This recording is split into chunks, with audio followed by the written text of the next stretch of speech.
سورة النساء بسم اللہ الرحمن الرحیم شروع اللہ کا نام لے کر جو بڑا مہربان نہایت رحم والا ہے۔ لن يستنكف المسيح أن يكون عبدا لله ولا الملائكة المقربون ومن يستنكف عن عبادته ويستكبر فسيحشرهم إليه جميعا فأما الذين آمنوا وعملوا الصالحات فيوفيهم أجورهم ويزيدهم من فضله وأما الذين استنكفوا واستكبروا فيعذبهم عذابا أليما ولا يجدون لهم من دون اللہ ولیا ولا نصیرا۔ مسیح اس بات سے عار نہیں رکھتے کہ اللہ کے بندے ہوں اور نہ مقرب فرشتے عار رکھتے ہیں، اور جو شخص اللہ کا بندہ ہونے کو موجب عار سمجھے اور سرکشی کرے تو اللہ سب لوگوں کو اپنے پاس جمع کر لے گا۔ اب جو لوگ ایمان لائے اور نیک کام کرتے رہے وہ ان کو ان کا پورا بدلہ دے گا اور اپنے فضل سے کچھ زیادہ بھی عنایت کرے گا، اور جنہوں نے بندہ ہونے سے عار و انکار اور تکبر کیا تو ان کو وہ تکلیف دینے والا عذاب دے گا، اور وہ اللہ کے سوا اپنا کوئی حامی اور کوئی مددگار نہ پائیں گے۔ یا ایھا الناس قد جاءکم برہان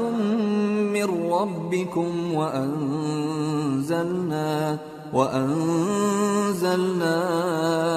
إِلَيْكُمْ نُورًا مُبِينًا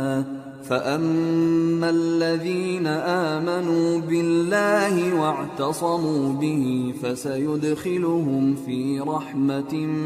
مِّنْهُ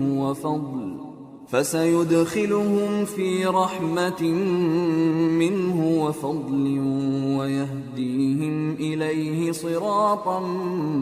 مُسْتَقِيمًا۔ لوگو، تمہارے پروردگار کی طرف سے تمہارے پاس ایک بڑی دلیل آ چکی ہے، اور ہم نے کفر اور ضلالت کا اندھیرا دور کرنے کو تمہاری طرف راہ روشن کرنے والا نور بھیج دیا ہے۔ پس جو لوگ اللہ پر ایمان لائے اور اس کے دین کی رسی کو مضبوط پکڑے رہے ان کو وہ اپنی رحمت اور فضل کی بہشتوں میں داخل کرے گا اور اپنی طرف پہنچنے کا سیدھا رستہ دکھائے گا۔ یستفتونک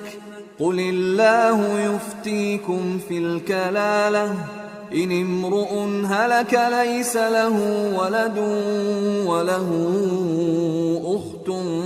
فلها نصف ما ترك وهو يرثها ان لم يكن لها ولد فإن كانت اثنتين فلهما الثلثان مما ترك وإن كانوا إخوة رجالا ونساء فللذكر مثل حظ الأنثيين يبين الله لكم أن تضلوا واللہ بکل شیء علیم۔ اے پیغمبر، لوگ تم سے کلالہ کے بارے میں حکم دریافت کرتے ہیں، کہہ دو کہ اللہ کلالہ کے بارے میں یہ حکم دیتا ہے کہ اگر کوئی ایسا مرد مر جائے جس کے اولاد نہ ہو اور نہ ماں باپ اور اس کی ایک بہن ہو